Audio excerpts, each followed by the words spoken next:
que tengan una justificación, como por ejemplo hoy ha habido un accidente por ahí y eso les retrasó y obviamente no solamente uno, sino es todo el bus el que llega atrasado. En esos casos cambia, ellos justifican con ERNAC, ¿ok? Lo mismo en clase, en casa. Cuando ya es 7:10, ya nadie les deja ingresar, se cerró, como quien dice, las puertitas y ya no hay. Si es que a alguien se le fue el internet, porque si nos puede pasar, pues ya ni modo, ¿ok?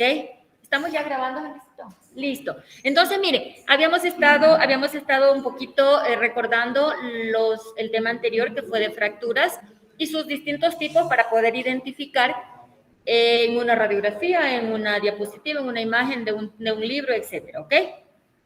El tema de hoy es enfermedades osteoarticulares, enfermedades del sistema óseo.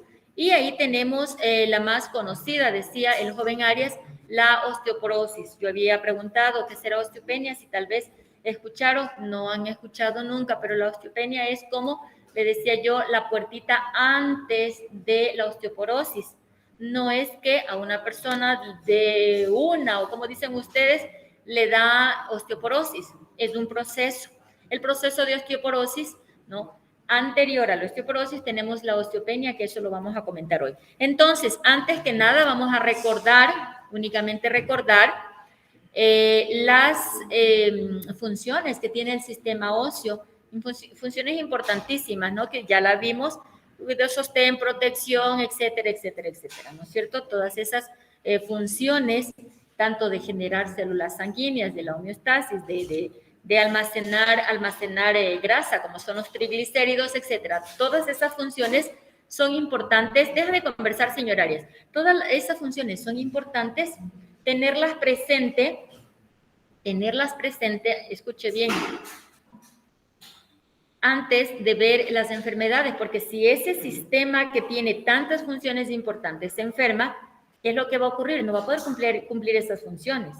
Dependiendo del tipo de enfermedad que tenga, pues no, las funciones que debía cumplir o que debe cumplir el sistema óseo, pues no va a ser posible cumplirlas si estamos con un sistema óseo en malas condiciones, ¿ok? Entonces, ahí están algunas de las enfermedades que pueden complicarse con respecto al sistema óseo. Y ahí tenemos la fractura del cuello del fémur, que es la fractura que le decíamos que puede traer necrosis, la articulación coxofemoral, esa es sumamente grave y es una de las más comunes en personas ya grandes, ¿ok? Tenemos artrosis, osteoporosis, osteomielitis, osteosarcoma, aquí tenemos el nombre que no nos acordábamos, niño, el osteosarcoma, ¿ok? Y bueno, vamos a ver entonces qué será la osteoporosis. El texto nos dice, estas están en el Moodle en esta semana, ¿ok? Dice enfermedad esquelética sistémica caracterizada por la baja masa ósea y deterioro en la microarquitectura del tejido óseo que origina fragilidad ósea, aumentada con el... Alguien está conversando por ahí, no me interrumpa. Aumentada con el consecuente aumento en el riesgo de fractura. La osteoporosis, retírame ese celular, quiten las maletas de la mesa. Yo veo maletas y ahí hay celular. O sea, no es nada novedoso que usted quiera esconderse detrás de la maleta. Ya sabemos que ahí hay un celular. ¿Ok?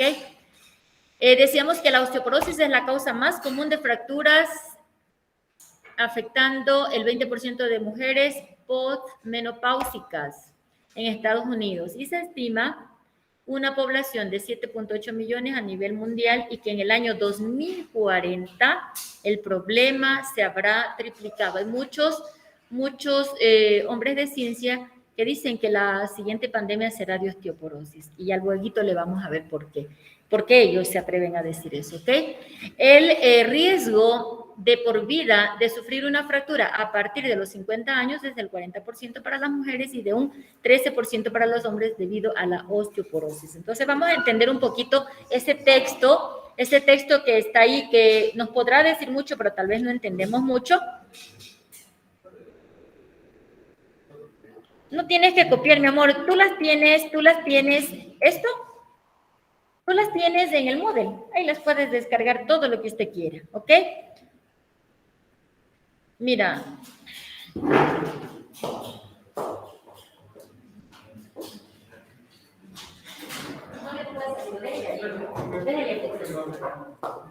Entonces, mire, aquí en la imagen, no le cierre, déjele abierto. Joven, ábrele, porque él no escucha, no entiende, no nada. Eso. Miren, vamos a entender entonces ese cuadro en donde hay mucha literatura y tal vez no entendimos nada, ¿ok? Vamos a empezar a entenderlo con una gráfica de la Organización Mundial de la Salud y con unos dibujitos que encontramos por ahí. Entonces, miren lo que dice la Organización Mundial de la Salud o la OMS, define operacionalmente a la osteoporosis como una densidad ósea que cae del 2.5, ¿ok?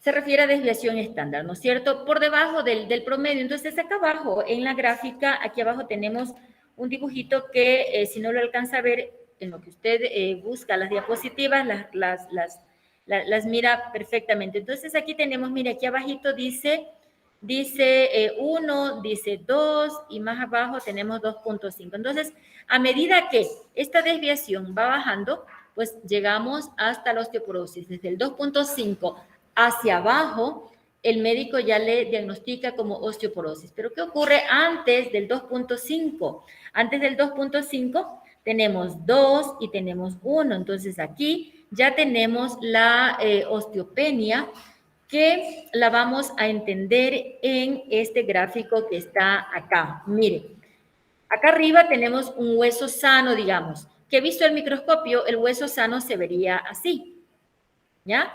Vemos aquí en este huesito, estamos mirando unos huequitos rojitos, esas son las trabéculas del tejido esponjoso. Este es un hueso sano. Cuando empieza un proceso de osteoporosis, ¿no es cierto?, esas trabéculas o esos huequitos que vemos ahí rojitos se van a ir haciendo más grandes. Ellos van a ir ganando espacio y se van a ir haciendo más grandes. Y a la densidad ósea, a la masa ósea que lo rodeaba antes, la van como empujando, la van debilitando, ¿ok? Pero eso no duele, eso no se siente. La mujer, voy a decir la mujer porque es más común en las mujeres, pero esto no exime al hombre también de osteoporosis. También hay un porcentaje, ¿no?, de hombres con osteoporosis. Sin embargo, la persona que le está ocurriendo eso, que las trabéculas del tejido óseo se va haciendo más grande, no siente nada, es totalmente asintomático. No le duelen sus huesitos, no le pasa nada. ¿Cuándo es que empieza a tener dificultades o síntomas que ya le hacen ir al médico? Cuando ya pasó ese proceso de osteoporosis, se pasó de osteopenia, se pasó a osteoporosis. Cuando ya las trabéculas ganaron espacio y se hicieron tan grandes. Mira, aquí tenemos tres circulitos, es tejido óseo visto al microscopio. Aquí tenemos un hueso sano, aquí tenemos un huesito con osteopenia, en donde las trabéculas ya perdieron esa forma así circular o esa forma definida de trabécula y empieza a hacerse mucho más grande y a ganar espacio y a deteriorar la masa ósea. Y en el tercer, ahí tenemos osteopenia, el círculo del centro es osteopenia. El círculo al final es osteoporosis, cuando ya la trabécula ganó espacio y debilitó totalmente, de tal manera que cuando ya tenemos una osteoporosis, ahí sí ya empezamos a tener síntomas. A veces dolores muy fuertes de la columna porque ¿qué pasó? Una vértebra que perdió su masa ósea, lo que hizo fue asentarse, el asentamiento vertebral, como se dice, que hay ocasiones en que ya la persona al despertarse y levantarse en la cama, tiene muchísimos dolores, a veces empieza en la columna, otras veces en la cadera, ¿no es cierto? Entonces, es ahí en donde siente dolores ya medios molestosos, ahí es donde va el médico. Cuando se hace una resonancia o se hace una radiografía primerito, al hacerle una radiografía no ven hernia discal, no ven nada parecido, le hacen una resonancia y es ahí en donde ven las trabéculas han perdido su tamaño y su forma y se han expandido, se han hecho muy grandes y estamos hablando de osteoporosis. La osteoporosis no tiene vuelta atrás, no tiene cura. Ya vamos a ver qué es lo que hacen los médicos, cuál es el tratamiento, pero no tiene cura, ¿ok? Entonces, ¿qué queremos decir con esto? Que es ideal después de los 40 años empezar a hacer ciertos exámenes como densidad ósea, una densitometría, como se llama, para ver cómo está la densidad ósea, si las trabéculas no han ganado espacio y le han debilitado a nuestra densidad ósea, porque recuerde que es asintomático. La osteopenia es asintomático, solamente va a poderse dar cuenta una persona que tenga por hábito hacerse un chequeo, pues, anual, digamos así, que debería ser hábito, la prevención debería ser hábito.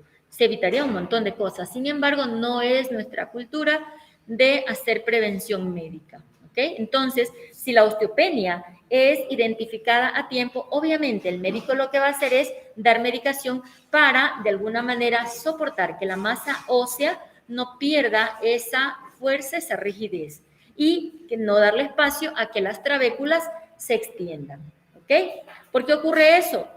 Por ahí vamos a ver una controversia, ¿no? En muchos textos va a encontrar por la falta de ingesta de calcio. Siempre se ha creído que es por la falta de ingesta de calcio. Últimamente, en 2 congresos atrás, se decía que no es por la falta por la ingesta de calcio, que no es por la ingesta de calcio, sino más bien es por la pérdida del calcio que tenemos.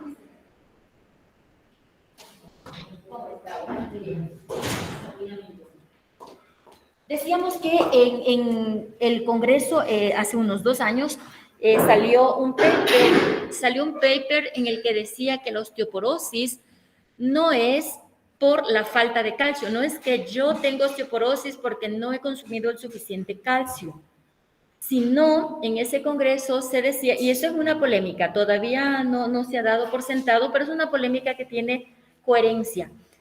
Y decían, habían autores que decían que no es por la falta de calcio, sino más bien es por la pérdida del calcio que sí tengo.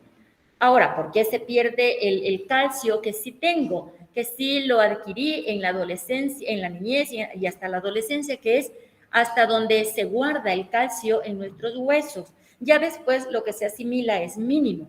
Pero si sí tenía el ahorro de calcio, ¿por qué ahora tengo osteoporosis? Y ahí venía la polémica, ¿no? Decían, no, es que no tuvo la suficiente cantidad de calcio. Mientras que los autores que dicen lo contrario, ellos dicen que no, estaban haciendo un seguimiento a las personas que no se cuidan en la comida, sino que comen lo que generalmente comemos, y decían ellos y demostraron que sí hay suficiente ingesta de calcio. Y entonces, si es que sí hay, no es por la falta de calcio. Entonces, la osteoporosis, que empieza siendo osteopenia, la osteoporosis entonces es por el exceso o por la eliminación exagerada que tenemos del calcio. ¿Por qué se elimina tanto calcio? Si tengo, es como que el calcio es como que usted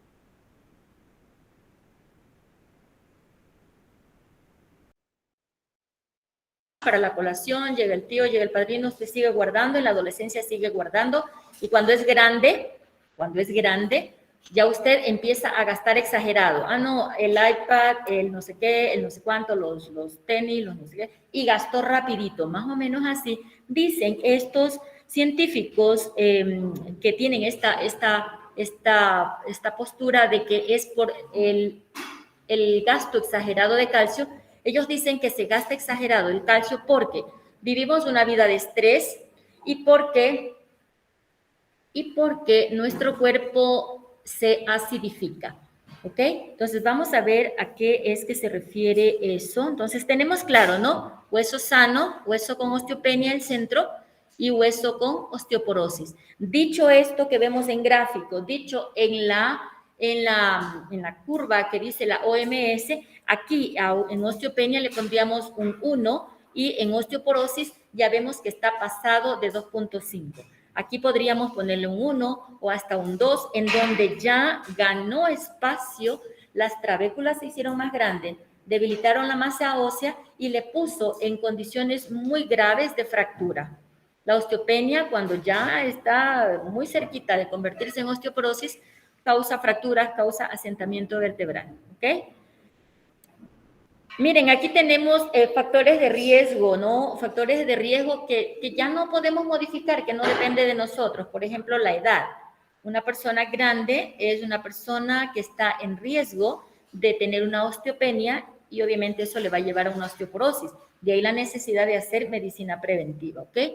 El grupo étnico, los orientales y los caucásicos, ¿no? El sexo femenino, etcétera. Usted ahí tiene la menopausia, etcétera, etcétera, etcétera. La historia familiar también, si tenemos genéticamente personas que han tenido osteoporosis, pues con mayor razón nos juega en contra esos genes, ¿ok?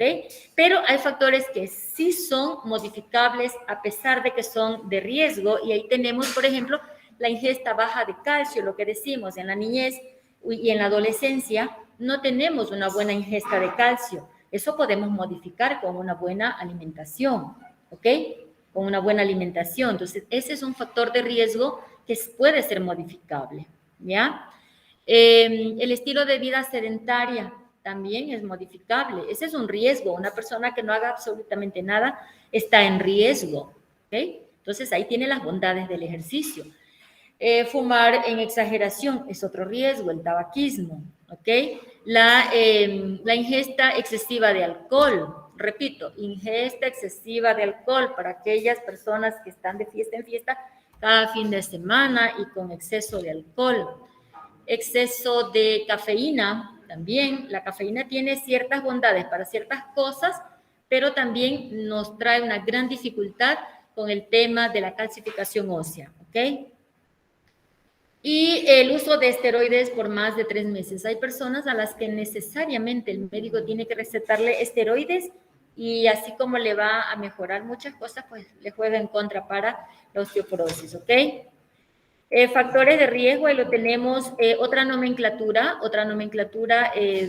por otros textos, ¿no? La edad, la medicación, etcétera, etcétera, etcétera. Mira, aquí tenemos en el gráfico de aquí abajo, tenemos la comida que nos gusta, papitas fritas, tenemos café, tenemos bebidas alcohólicas, etcétera, ¿ok?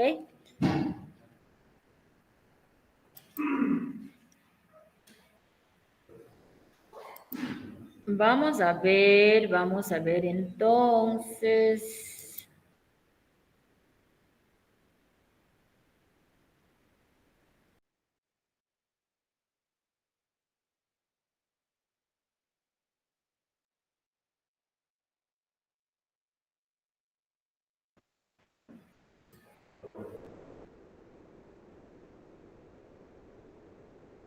No es por la falta de calcio, que por lo general se pudo demostrar que las personas ahorran el suficiente calcio, ahorran el suficiente calcio, que el problema se daba por la acidificación. Nuestro cuerpo se acidifica, nuestro cuerpo tiene un pH y sin embargo por estrés, por una mala alimentación, pues nuestro cuerpo, su pH desciende y se acidifica, de tal manera que la forma de defender nuestro propio cuerpo, la forma de defenderse de esa acidez es tomar calcio de ese ahorro que tiene. Entonces hay muchísimo, todo el mundo, ¿no?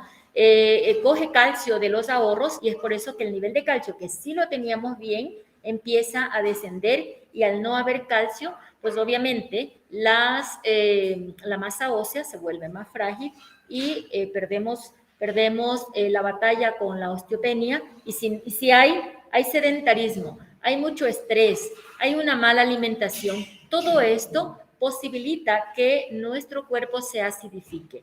Cuando estamos enojados, cuando estamos muy enojados, muy estresados y comemos, ¿qué es lo que ocurre? Generalmente nuestro estómago empieza a darnos problemas. Las personas mayorcitas dicen, es que te va a dar colerín, dice, por lo que estuvo enojado y comió. Entonces, el enojo, el estrés hace que el cortisol, que es quien nos juega en contra cuando estamos estresados o enojados, no empata con la alimentación y es ahí en donde nuestro cuerpo se acidifica. Entonces, estos científicos demostraban cómo la acidez del cuerpo es bastante alta y es esa acidez la que hace que los órganos, nuestro propio cuerpo, empiece a protegerse con el calcio. Y es ahí en donde tenemos la deficiencia del calcio. No, háblame duro que no se escucha bien con tu... Cuando tienes demasiado calcio, esto es una buena cosa que tú acabas de preguntar. A veces con el miedo de que voy a guardar calcio, o a veces ya las personas grandes que ya no asimilamos mucho el calcio, empezamos a tomar muchísimo calcio y hay mucha ingesta de calcio. Se pueden hacer cálculos en el riñón. Cálculos de calcio se hacen en el riñón, ¿no? Y también lo ponemos en serios problemas al riñón, porque tomamos mucho calcio, tomamos muchísimo calcio y ya nuestro cuerpo no asimila. Entonces, al no asimilar, lo que hace es filtrarlo por el riñón. Cuando veamos el funcionamiento del riñón, vamos a ver cómo a través de los glomérulos el riñón va a filtrar, pero él ya no alcanza a filtrar tanto calcio que le damos, ¿no? Y es ahí en donde se empiezan a almacenar y se hacen cálculos de calcio, cristales de calcio, que es lo que se llama, ¿ok? Cuando hay exceso de calcio. Yo conocí a una persona que se le había hecho un cristalito de calcio ¿cómo es? Aquí en las glándulas, y le operaron. Tenía cálculos de calcio, de cristales de calcio en la rótula, por el exceso de calcio, porque ya grandes no asimilamos. Eso estaba ocurriendo también con las personas que el miedo del COVID empezaron a ponerse la megadosis de vitamina C. Claro, en los centros médicos a todo el mundo le conviene ponerle, no sé cuánto cueste, la megadosis de vitamina C. Pero ya, si usted tiene suficiente ingesta de vitamina C, si usted es de los que toma cítricos, vegetales verdes, usted tiene suficiente vitamina C, el cuerpo no es tonto, ¿ya? Entonces, ¿qué es lo que va a hacer? No, esto está de más, y lo bota, y lo filtra a través del riñón. Y lo que hace es ponerle en apuros al pobre riñón. El riñón filtra, nuestro cuerpo está tan bien diseñado que solamente toma lo que necesita. Toma lo que necesita, no necesita más. ¿Cuándo usted debe ingerir suplementos vitamínicos? Cuando se le hayan realizado un examen de laboratorio y hayan visto que sus niveles de hemoglobina están bajos. Cuando le hayan hecho un examen para ver los niveles de los minerales, cómo están, qué minerales le hacen falta. Solo ahí, suplemento de vitamina. Caso contrario, orinamos la vitamina, la gastamos el dinero y le ponemos en apuros al pobre riñón.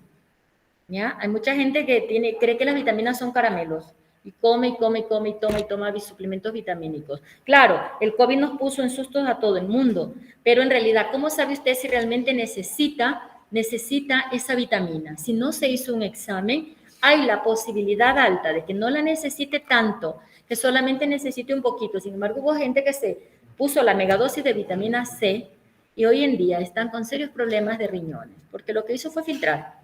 Gastó el dinerito, se puso la megadosis en su vena y luego fue al baño y la fue botando. Pero ya dejó agobiado el pobre riñón, ¿ok?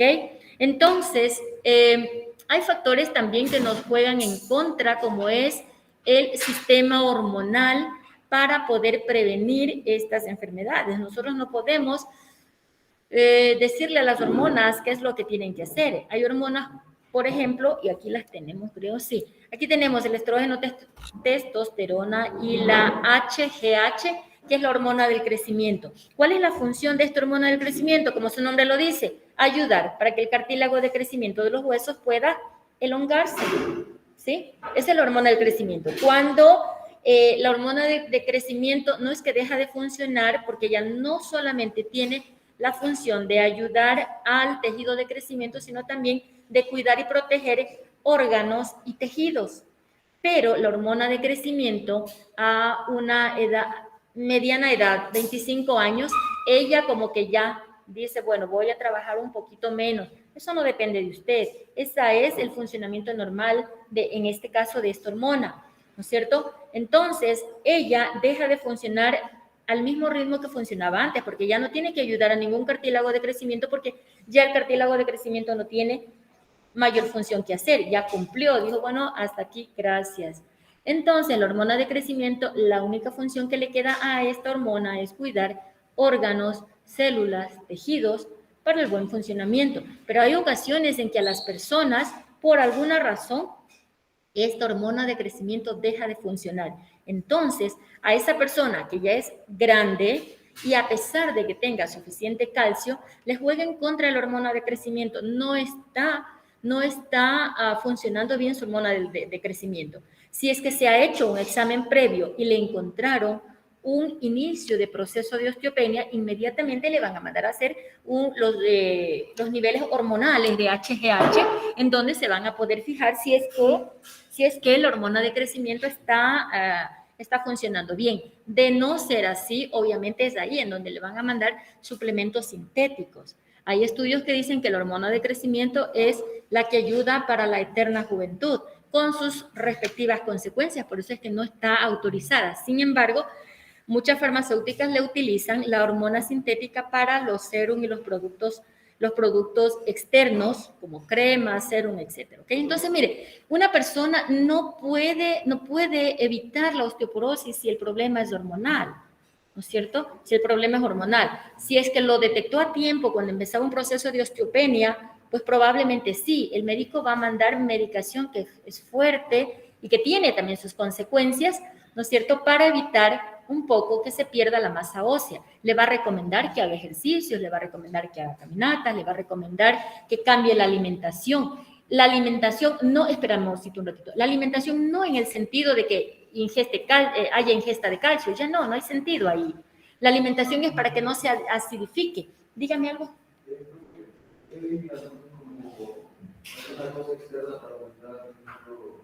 ¿Hay alguna cosa externa para? Para aumentar la hormona de crecimiento, no, lamentablemente no. La única forma es la ingesta de hormona sintética. Es como en la menopausia, bajan estrógenos, bajan progesterona, etcétera. Ahí no hay nada más que la ingesta de hormonas. ¿Por qué no mandan hormonas sintéticas? Porque se le relaciona con el cáncer. En el caso de estrógenos, le relacionan con cáncer de mama. Entonces, ¿qué es lo que están haciendo? Los fitoestrógenos, es decir, estrógenos que se encuentran en las plantas. Eso es lo que mandan, que es un buen paliativo.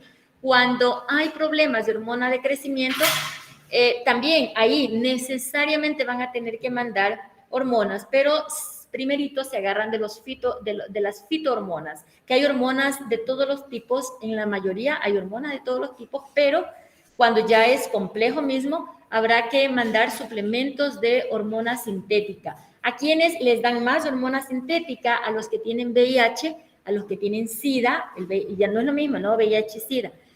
A ellos sí les dan, porque sí o sí necesitan ellos. Sus huesos se debilitan, se hace todo un drama ahí biológico en sus órganos. Entonces, a ellos sí les dan suplementos sintéticos de hormona de crecimiento para poder proteger sus órganos. Recuerde que la hormona de crecimiento no solamente es para ayudar al cartílago de crecimiento en la elongación y en el crecimiento de los huesos y en la rigidez, sino que también protege órganos, protege células, protege tejidos. Entonces, a las personas con VIH, a ellos sí les dan suplementos de hormona de crecimiento, con las consecuencias del caso, obviamente, ¿no? Tiene sus riesgos, lamentablemente el tema farmacológico es así, le mejora algo y por ahí le va lesionando otra cosa, así es. Entonces, por eso es que no hay que automedicarse, porque si usted se toma, por ejemplo, un ibuprofeno y con el estómago vacío, quitó la inflamación, el dolor que haya tenido, pero está lesionando la mucosa gástrica. Si va a tomar algo así, tiene que estar con el estómago lleno, pero si va a tomar por varias dosis, va a tener que buscar un protector gástrico para que le desinflame lo que tenga que desinflamar, el propósito por el que se lo toma, pero el protector gástrico va a proteger su estómago. Caso contrario, estaríamos hablando de gastritis, que esa gastritis se puede convertir en úlcera y la úlcera en cáncer. Entonces, mire, es todo un sistema que no es que debemos tomar los medicamentos solo porque al de al lado le hizo bien y esto. Sí sabemos que el ibuprofeno es una de las maravillas farmacológicas, pero hay que saberlo tomar, estómago lleno. Si va a tomar por más de un día, protector gástrico, no queda de otra. Ahora, el protector gástrico también tiene cola, también trae consecuencias. Entonces, de ahí la necesidad de que si va a tomar medicación, tiene que ser con sugerencia médica, de preferencia, ¿no? Sugerencia médica. ¿Ok? Entonces, la osteopenia es el antecesor de la osteoporosis. ¿Ok? La osteoporosis no tiene cura, es irreversible. La osteopenia es asintomática. solamente la podemos identificar cuando hacemos medicina preventiva, cuando hacemos una densitometría ósea desde los 40 años y le empezamos a chequear los huesos, especialmente en la mujer. ¿Por qué la mujer se debilita más? Porque ella forma huesos cuando está embarazada, ella forma un nuevo bebé. Imagínense en una mujer multípara, una mujer que tenga muchos hijos, obviamente la osteoporosis es como el regalo de que le va a llegar porque hubo mucho desgaste de calcio en sus embarazos. Inclusive hay piezas óseas que suelen perder cuando hay un embarazo, ¿sí? Por la salida exagerada de calcio para poder formar los huesos del nuevo bebé, ¿ok? Entonces, ¿qué más decíamos? Osteoporosis no tiene retroceso, no hay vuelta atrás, pero si la identificamos en un proceso de osteopenia inicial, pues hay una alta posibilidad de no llegar a la osteoporosis con la prevención, con la medicación y el control adecuado para ayudar a esa masa ósea a que siga rígida, no se desgaste y las trabéculas no ganen espacio y luego queden como la imagen que habíamos mostrado, ¿ok? Aquí hay una imagen que dice hueso normal y vemos a dos chicos que están ahí. El uno se llama osteoblasto, el otro se llama osteoclasto. ¿Alguien me puede explicar qué pasa ahí con el osteoblasto y el osteoclasto? Eso lo investigaron, ¿no? Eso lo investigaron.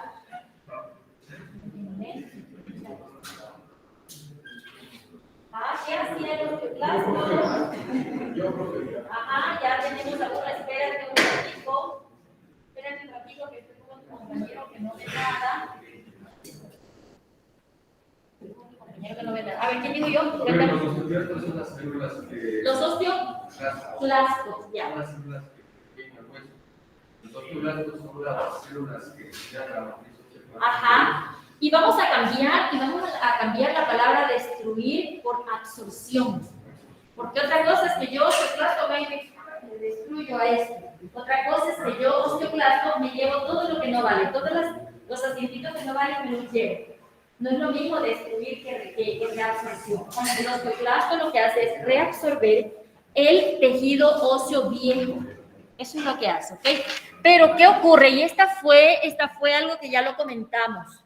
¿Qué ocurre si el osteoclasto está más activo, está más trabajador que el osteoblasto? Empieza a reabsorber no solamente tejido óseo que ya está viejo, sino ahí sí, lo que acaba de decir, va destruyendo y se va llevando hasta lo que no es. Ahí tenemos un serio problema, que eso también se puede dar como patología en nuestro cuerpo y no nos damos cuenta, porque es asintomático. ¿Ok? ¿Se quedó claro esto? El osteoclasto no es un agente malo, por decirlo, en nuestro cuerpo, todo lo contrario. Él se va como recogiendo la basurita que tenemos, el tejido óseo muerto se lo va llevando, lo reabsorbe. Pero hay ocasiones que patológicamente ocurre algo y el osteoclasto no solamente se lleva la basurita, sino también lo que no le corresponde, se va llevando hueso bueno, hueso nuevo, es más eficiente en su trabajo, que patológicamente lo está haciendo equivocado, no se está llevando solo lo que nos sirve. Y el osteoblasto, en cambio, está como lento, patológicamente se quedó atrás, se quedó muy lento y no sigue construyendo tejido nuevo, tejido óseo nuevo. Es ahí en donde también empieza un proceso, o esa puede ser una causa, o puede ser un causal para una osteopenia que luego se va a convertir en osteoporosis si no fue diagnosticada a tiempo, si no fue hecho prevención, ¿ok? Entonces, ahí tenemos al muñequito que dice osteoblasto, al muñequito que dice osteoclasto, ¿ok? Y le vemos que el osteoclasto en la segunda imagen tiene ahí un TNT, un trinititolueno tiene ahí, ¿no? Es una bomba de tiempo, le quiere decir esta imagen. El osteoclasto es una bomba de tiempo cuando él patológicamente sufrió una alteración y eso no depende de nosotros. A veces nuestro cuerpo sufre alteraciones, y es así como se da el cáncer, que sufre alteraciones, modificaciones y que no están a nuestro alcance, que más bien solamente las podemos detectar a tiempo con la prevención médica. ¿sí? Cuando hay prevención, pues se puede evitar, ¿no? O se puede paliar ciertos problemas médicos. Y finalmente tenemos osteoporosis, no se presenta síntomas en la primera etapa de la enfermedad. ¿Cuáles son las primeras etapas de la enfermedad? La osteopenia. No hay síntomas. Los síntomas que se presentan en la enfermedad avanzada son dolor o sensibilidad ósea, que era lo que decíamos, ¿no? Se puede levantar con un poco de dolor, un poco de malestar, de rigidez, etcétera, ¿ok? Fracturas con poco o ningún traumatismo. Cuando alguien se fractura con cierta facilidad o se hace o se esguinza con cierta facilidad, podríamos, eso debería ser como una llamada de atención a que algo, voy a ver cómo están mis huesos, si fue una caída tan simplecita y me fracturé, o fue, pues, bajé solamente una gradita y me hice un esguince, voy a ver cómo están mis huesos. Eso debería ser un llamado de atención cuando nos pasa algo leve en nuestros huesos, como para poder acercarnos al médico y hacernos los exámenes adecuados preventivos, ¿no?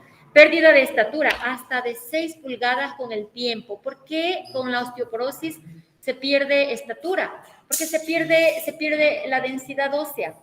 Y en el caso de la columna hay el asentamiento, ¿sí? Y hay mucho dolor, posiblemente porque está aplastando nervios muchas veces. Entonces, es un poco complejo esto de la osteoporosis, ¿ok? Dice lumbago debido a fracturas de los huesos de la columna, dolor del cuello debido a fracturas de hueso de la columna, postura encorvada o cifosis, también llamada joroba de viuda también es. ¿Cómo se llama esta curvatura, ¿no? Es una posición que adopta para evitar el dolor, porque cuando está erguido, cuando está recto, este asentamiento de la columna pues le causa problemas, ¿ok? ¿Qué dice? A las 9. No dice nada. A las 9 no tienen, señor Vaca, a las 9 tienen esto del consejo. Sí, pero tenemos que salir 8:20. 8:20, eso. Me acuerdo. Ya. Ok, aquí tenemos, mire, síntomas, dice aquí. La osteoporosis no presenta síntomas específicos. Es la historia clínica completa con el interrogatorio dirigido a buscar factores de riesgo, lo que le va a dar al médico la evidencia y con los exámenes puede hacer un diagnóstico, ¿ok? Porque no todo malestar, no todo dolor de hueso es osteoporosis. ¿Ya? Recuerde que hay más enfermedades óseas. Aquí tenemos las principales zonas afectadas y lamentablemente en la osteoporosis, una de las zonas afectadas es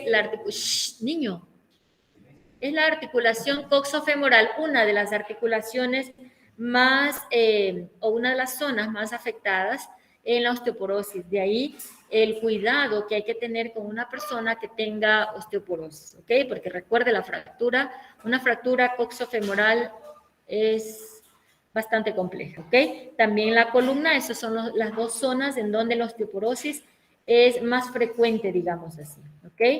Aquí tenemos una vértebra con osteoporosis. Mírele, la primera vértebra, esta es un hueso sano. En la segunda y en la tercera imagen de esta vértebra que está ahí, tenemos unas trabéculas un poco más grandes, ¿no?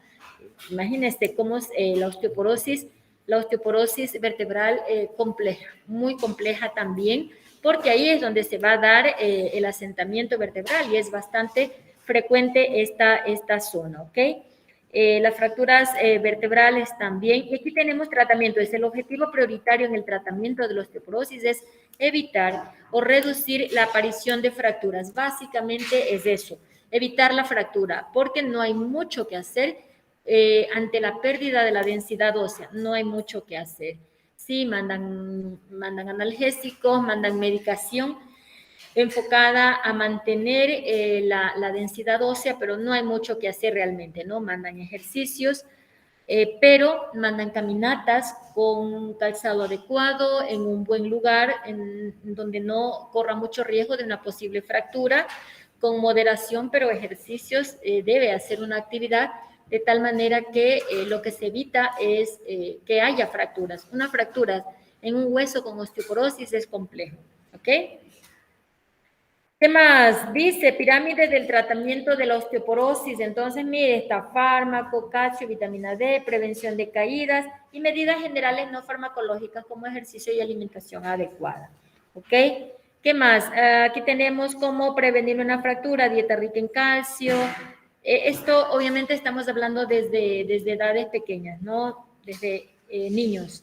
Actividad física, evitar el sedentarismo, evitar hábitos tóxicos, prevenir caídas, posiciones correctas al sentarnos, etcétera, ¿ok?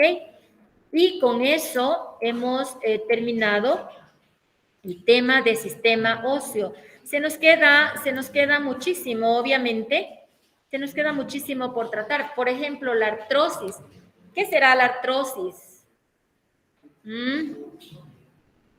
Desgaste de cartílago. Ahí no es del hueso, pero es una enfermedad también del sistema óseo. El desgaste de cartílago, esto es la artrosis. La artrosis, si tiene síntomas, enseguida empieza dolor en las articulaciones. Puede ser artrosis de rodilla, puede ser artrosis de columna, artrosis de tobillo, ¿ok?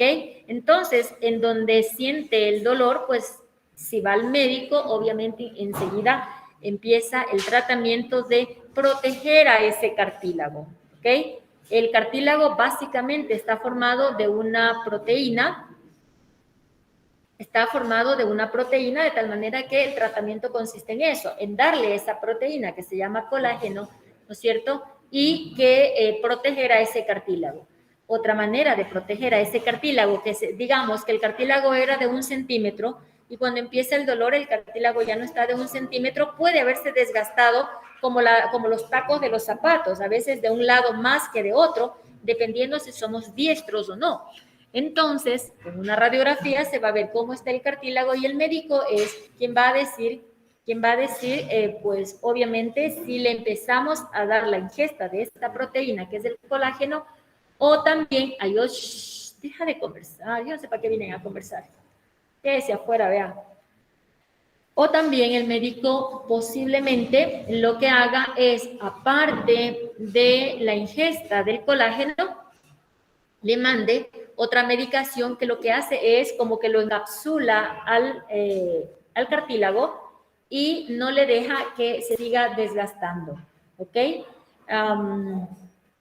Quiero acordarme los nombres de la medicación que encapsula al cartílago y esa sería la cura definitiva para la artrosis, pero como le decía, en términos farmacológicos, toda medicación trae consecuencias. Entonces, esta medicación, meloxicam se llama la una, condroitina se llama el otro medicamento, que la suma de estos medicamentos hace que se forme una como cápsula y le proteja al cartílago. Pero el meloxicam trae serios problemas estomacales, que incluso hay estudios que dicen que el sangrado del estómago puede traer como consecuencia que se forme un carcinoma y haya un cáncer.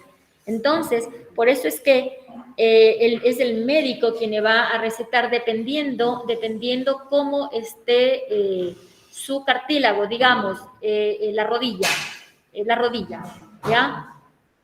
Si la rodilla está, el cartílago de la rodilla, el cartílago articular o los cartílagos articulares de la rodilla están medianamente desgastados, no hará falta encapsular a ese cartílago con medicación, hará falta únicamente la ingesta de la proteína que es el colágeno. No todos los colágenos son iguales. Nuestro cuerpo, para que asimile colágeno, debe haber unos minerales añadidos, porque colágenos, en las propagandas vemos colágenos hasta de $10, colágenos, unos tarros inmensos de polvo, facilito de tomar, y le dicen, bueno, entonces hay que ver el colágeno o la proteína que sea de huesos de pescado y que tenga minerales para que se pueda fijar en sus cartílagos, pero eso es tema médico, ¿ok? Sin embargo, la artrosis es otra enfermedad degenerativa que ocurre en hombres y mujeres. En hombres a veces en tempranas edades, especialmente cuando son deportistas, por ejemplo, quienes juegan vóley o quienes juegan básquet en canchas duras, por lo general se va a dar una artrosis de tobillo, por lo general. Entonces, de ahí la importancia de que a ciertas edades, no necesariamente tiene que ser mayor para una artrosis, porque va a depender más bien de cómo haya sido el uso de esas articulaciones, ¿no? Una persona que juega vóley en canchas duras, articulación de tobillo con artrosis, es bastante probable, bastante probable. De ahí la necesidad de la prevención médica, ¿ok? Una artrosis de rodilla es compleja también porque a veces es una, a veces son las dos rodillas y le puede postrar en la cama este desgaste del cartílago, ¿ok? Entonces, chiquillos, hasta ahí nos vamos a quedar. Henricito, ¿me ayudas retirando la grabación? Hasta ahí nos vamos a quedar. Va a quedar como trabajo, escuche bien, va a quedar como trabajo terminar el taller, ¿lo has entendido? Usted en el taller número 2 lo hizo hasta la pregunta número 13 y son como 30 o 32. Entonces, esas 15 o 17 que falten, las vamos a terminar, las vamos a revisar en 8 días. Escuche, tiene 8 días para terminar. Escuchará bien, después dice que no sabía. En 8 días vamos a revisar, vamos a ver cómo está ese taller. Le va a poner usted taller número 3. Recuerde, el primer taller era introducción a la anatomía. El taller número 2 era sistema óseo, primera parte. El taller número 3 va a ser sistema óseo, segunda parte. Y va a ser desde la pregunta 14 hasta la final. ¿Ok? En 8 días. ¿Algo iba a preguntar? ¿No? Listo, chiquillos, vamos a salir un momento. Ya vamos a averiguarle a Hernán la grabación.